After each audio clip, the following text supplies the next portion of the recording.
नमस्कार सर्वांना. श्री स्वामी समर्थ. माझ्या सगळ्या स्वामी भक्तांना दत्त जयंतीच्या खूप साऱ्या शुभेच्छा. तर आज रविवार आहे.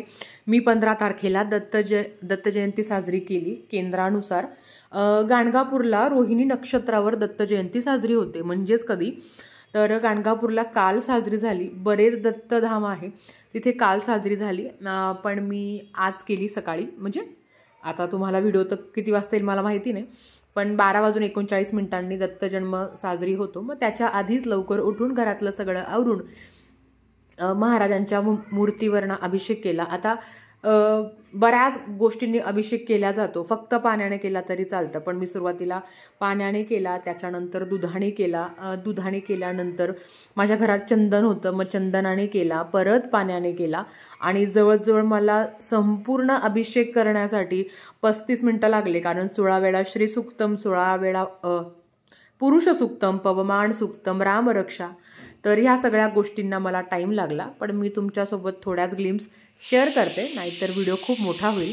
प्रत्येक वेळेस दत्त जयंतीची जी मांडणी असते तर मी वेगळी करते, म्हणजे देवघरात करत नाही. पण ह्या वर्षी कसं ना, बाळ छोटे, मग तो प्रत्येक वेळेस गोष्टीला हात लावायला जातो. मग मूर्ती असो किंवा फोटो असो, आणि मग ते आपल्यालाही योग्य नाही वाटत. जरी तो लहान आहे तरी सुद्धा मग त्याला थांबून किती थांबवणार. म्हटलं मग आपण फक्त देवघरातच मांडणी करूया. तर मी पण मग देवघरातच सुंदर आणि म्हणतो ना की साधी छान अशी मांडणी केली. दरवर्षीच ह्याच पद्धतीने असते, पण प्रत्येक वेळेस फार वेगळं सागर संगीत असतं. आणि अर्थात परमेश्वराला, महाराजांना तुमच्या ह्या कुठल्याच गोष्टीमध्ये रस नाही आहे. तुमची भक्ती आणि तुम्ही देवाला किती वेळ देता हे जास्त महत्त्वाचं असतं. तर तेच आहे. तर महाराजांना वस्त्र परिधान केलं मी. प्रत्येक वेळेस असं होतं ना रोज, आणि मी खूप वेळा हे नोटीस केलं आहे की जेव्हाही असं जो कुठला कार्यक्रम असला, दत्तजन्म असो किंवा महाराजांची जयंती असो किंवा कुठलाही दत्त संप्रदायामधील कार्यक्रम असला ना, तर वस्त्र परिधान करायला फार वेळ लागतो, नाहीतर एरवी एकदम पटकन होऊन जाता. तर छानपैकी महाराजांना हार घातला. आणि मेन म्हणजे मला चाफ्याची फुलं भेटले, त्याच्यासाठी मी खूप थँकफुल आहे. कारण बऱ्याच वेळा जेव्हा सणवार असतो तेव्हा चाफ्याची फुलं मिळत नाही. तर हे माझ्याकडे वटवृक्षांच्या पादुका आहे, तर त्यासुद्धा मी पूजेमध्ये ठेवल्या. मी काही हा रोज धुवत नाही किंवा चांदीच्या कराव्या, पण मला बऱ्याच कमेंट्स आले की ताई जसं आहे तसंच ठेव. तर मग मी सुद्धा त्या तशाच ठेवल्या. तर ह्या पद्धतीने मांडणी करून झाली. छोटंसं म्हटलं महाराजांना गुलाबाची फुलं वगैरे देऊ, आणि देवीला पण गजरा वगैरे आणला. तर साध्या पद्धतीने होती, पण हे सगळ्या सेवा करताना भाव खूप महत्त्वाचा होता. महाराजांना तेच म्हणत होते की जे काही दिलं आहे त्याच्यासाठी धन्यवाद. खूप काही दिलं आहे आणि सगळ्यांना सगळं मिळो. आयुष्यात दुःख संकट जरी आले ना, तरी महाराजांच्या साथ तरी सगळ्यांना आयुष्यभर मिळो, हीच प्रार्थना होती. पालकांना आपल्या मुलांबद्दल खूप जास्त काळजी असते. त्याच्यामध्ये त्यांचं शिक्षण चांगलं असावं, त्यांना चांगले क्लासेस असावे, मुलं चांगले घडावे, म्हणून आपण खूप प्रयत्न करत असतो आणि त्याच्यासाठी आपण सफलसुद्धा होतो. म्हणून त्याच्याबद्दल थोडीशी माहिती घेऊन आज मी आली आहे. आज मी तुम्हाला एका कोर्सबद्दल सांगणार आहे. त्याचं नाव आहे बांजू. तर बांजू हा एक कोर्स आहे. ज्यांनी काढला आहे त्यांचं नाव आहे डॉक्टर नीलकंठ भानू. यांच्या नावे वर्ल्ड्स फास्टेस्ट ह्युमन कॅल्क्युलेटरचा रेकॉर्ड आहे. मुलांना अगदी विविध टेक्निकने, एकदम फन वेने आणि मुलांच्या टेक्निकनुसार मॅथ शिकवलं जातं. त्यांची शिकवण्याची टेक्निक इतकी सुंदर असते की मुलांना ते आवर्जून लक्षात राहतं. कुठलीही वही किंवा पेन्सिल याचा रट्टा न मारता मुलांना फन वेमध्ये मॅथ शिकवलं जातं. मागच्या वेळेस मी आरोहीला याचा कोर्स लावला होता. तर तुम्हाला तुमच्या मुलांना जर मॅथसाठी, त्यांनीही आपल्या मुलांनी मॅथमध्ये अग्रगण्य स्थान मिळावं, जर तुम्हाला असं वाटत असेल तर नक्कीच तुम्ही सुद्धा बांजू कोर्स डाउनलोड करू शकता. आणि ह्या कोर्सला ह्या वर्षी जर तुम्हाला भाग घ्यायचा असेल तर फ्री डेमो असणार आहे आणि त्याच्यामध्ये 30% डिस्काउंट असणार आहे. तुम्हाला जर खरंच ह्या कोर्समध्ये इंटरेस्टेड असाल तुम्ही, तर नक्कीच ह्या कोर्सची माहिती घ्या. फ्री डेमो क्लास आधी तुम्ही डाउनलोड करा, तो फ्री डेमो क्लास तुम्ही अटेंड करा आणि नंतर तुम्हाला क्लासबद्दल काय वाटतं त्याच्यानुसार तुम्ही कोर्स जॉईन करू शकता. लिंक मी खाली डिस्क्रिप्शनमध्ये दिली. तर हार वगैरे लावून झाल्यावर मी रांगोळी काढायला घेतली. तर मला बऱ्याच वेळा अशा कमेंट्स येतात की ही रांगोळीचे साचे वगैरे कुठे घेतले, किंवा जे लक्ष्मीचे तुम्ही बघताय बघा, लक्ष्मीचे मी जे काही शॉर्ट्स तुमच्यासोबत शेअर केले मार्गशीर्षच्या गुरुवारचे, तर ते कुठून घेतले. तर मला ना ते एका ताईंनी पाठवले होते. माझ्याकडे जर त्यांचा नंबर आला, कारण त्यांच्याशी अजूनही संपर्क झाला नाही आहे माझा, जर त्यांचा नंबर आला माझ्याकडे तर मी नक्कीच शेअर करेन. तर इथे छोटीशी महाराजांची रांगोळी काढली आणि आता असं झालं आहे ना की मी रांगोळी जरी काढली तरी स्वामी येऊन ती रांगोळी खराब करतो. म्हणून आता सगळं असं थोडक्यात थोडकं करावं लागतं. पण काही नाही, थोडेच दिवस आहे. आणि खरं सांगू का, गुरुचरित्र पारायण जेव्हा तुम्ही बोललात की ताई आमच्याकडे एवढे बसले होते, आम्ही इतके सेवेकरी बसलो होतो पारायणाला, खूप छान वाटलं. बऱ्याच महिलांनी पहिल्यांदा चंडीयाग केला, स्वामी याग केला. तर तुमचे सुद्धा अनुभव खूप छान होते की ताई खूप छान वाटलं. तर खरंच ही सेवा खूप सुंदर असते. जो करेल ना तोच भाग्यवान असं म्हणायला हरकत नाही. स्वामी समर्थ. सर्वप्रथम तुम्हा सगळ्यांना दत्त जयंतीच्या खूप साऱ्या शुभेच्छा. प्रत्येक घरावर, प्रत्येक कुटुंबावर दत्तकृपा अखंड राहो, हीच महाराजांचरणी प्रार्थना. तर आता वाजले आहे 9:30 पावणे 10च्या मध्ये झाले असतील. आता मी केवढं घड्याने पाहिलं, 9:42 झालेले आहे. तर आता महाराजांच्या मूर्तीवर ना अभिषेक करून झालाय, त्याच्याबरोबर देवपूजा पण करून झाली आहे. तर 12:39ला आपण दत्त जन्म साजरी करत असतो. तर माझ्याकडे आता जवळजवळ 2-2.5 तास आहे आणि घरातही शांतता आहे देवाच्या कृपेने, कारण आरोजी पप्पा दोघांना घेऊन खाली गेले आहे. तर माझ्याकडे 1-1.5 तास आहे. तर तोपर्यंत मी स्वामी चरित्र सारामृताचं पारायण करून घेते. ग्रंथ कुठे गेला? तर मी स्वामी चरित्र सारामृताचं पारायण करून घेते. सप्तशती गुरुचरित्र सार या ग्रंथाचं पारायण महाराजांनी करून घेतलं आणि आज 14वा अध्याय, 18वा अध्याय आणि 4था अध्याय पठण करायचं आहे. आणि अजून केंद्रात पण जायचं आहे, बरीच कामं आहेत, संध्याकाळी पण एका ठिकाणी जायचं आहे.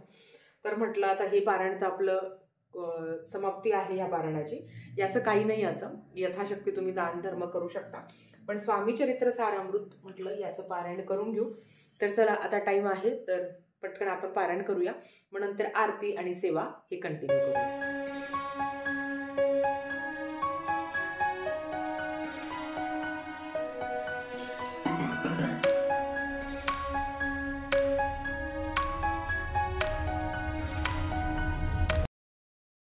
तर बघा, माझं स्वामीचरित्र सारामृत वाचून पण झालं आणि मी नैवेद्याची सुद्धा तयारी करून ठेवली, कारण बाकीचे पण घरातली कामं आहे. म्हटलं हा नैवेद्य काढून ठेवला की 12:15 वाजता आपला जो 4था अध्याय आहे तो पठण केला की मग लगेच नैवेद्य वगैरे दाखवायचा आणि आरती करायची. बेसिक तयारी करून घेतली की नंतर धावपळ होत नाही. तर इथे केळी ठेवली आहे आणि हे ड्रायफ्रूट्स आणि हे बेडे ठेवले आहे. सगळ्यात महत्त्वाचं, देवाला ह्या गोष्टीमध्ये काहीही रस नाही आहे, पण आपलीही कृतज्ञता व्यक्त करण्याचा. आणि मेन म्हणजे माझा उपवास आहे, मग त्याच्यामुळे हेच पदार्थ आपण जे खाणार आहोत तेच दाखवायचं. आता काही ठिकाणी भगर चालते, काही ठिकाणी चालत नाही. तर साबुदाणा मी खात नाही आणि दत्त जयंतीचा उपवास माझा फक्त दूध, चहा आणि केळी याच्यावरच असतो, कारण साबुदाणा मी खात नाही आणि भगर चालत नाही असं म्हणता. तर या पद्धतीने आहे. आता चालत नाही ताई मी खाल्ली, मनात काहीच आणू नका, शेवटी भाव खूप महत्त्वाचा आहे.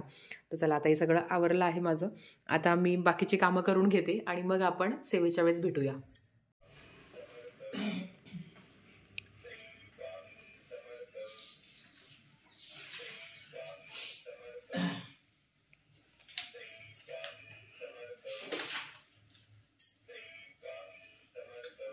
श्री गुरुचरित्र अध्याय 4.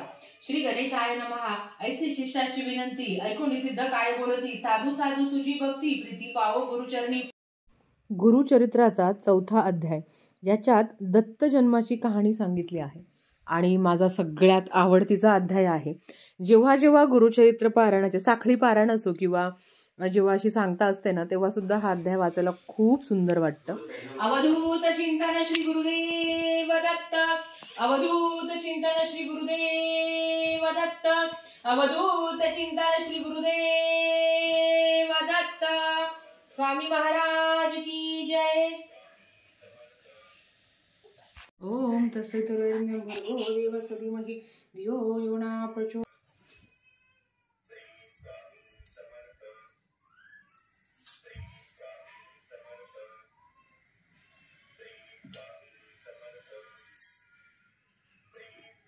तर माझा गुरुचरित्राचा 4था, 18 आणि 14वा अध्याय वाचून झाला. आता वाजले आहे 12:33.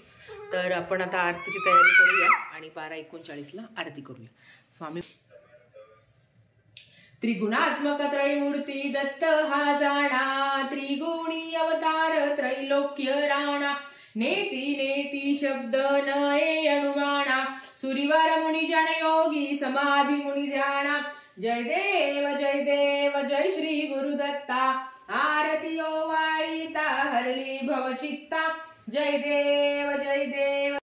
तर सुरुवातीला गणपती बाप्पाची आरती झाली, नंतर दत्त महाराजांची आरती झाली, नंतर स्वामी महाराजांची आरती झाली. या पद्धतीने मी 3 आरत्या केल्या. जय जय सद्गुरु स्वामी समर्था आरती करू गुरुवैया रे. अगाध महिमा तव चरणांचा वर्णायामती देया रे. अकलकोटी वास करुणिया. ओम श्री सद्गुरु अक्कलकोट निवासी राजाधिराज योगीराज श्री स्वामी समर्थ महाराज की जय.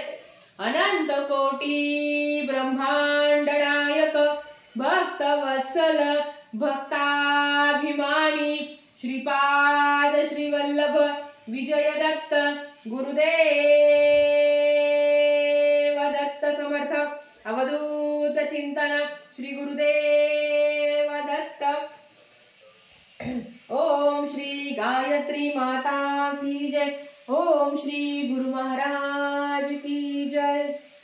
सद्गुरुनाथा हात जोडितो अंत नको पाहू. उकलुनी मणीचे हित गुज सारे वद कवना दाऊ.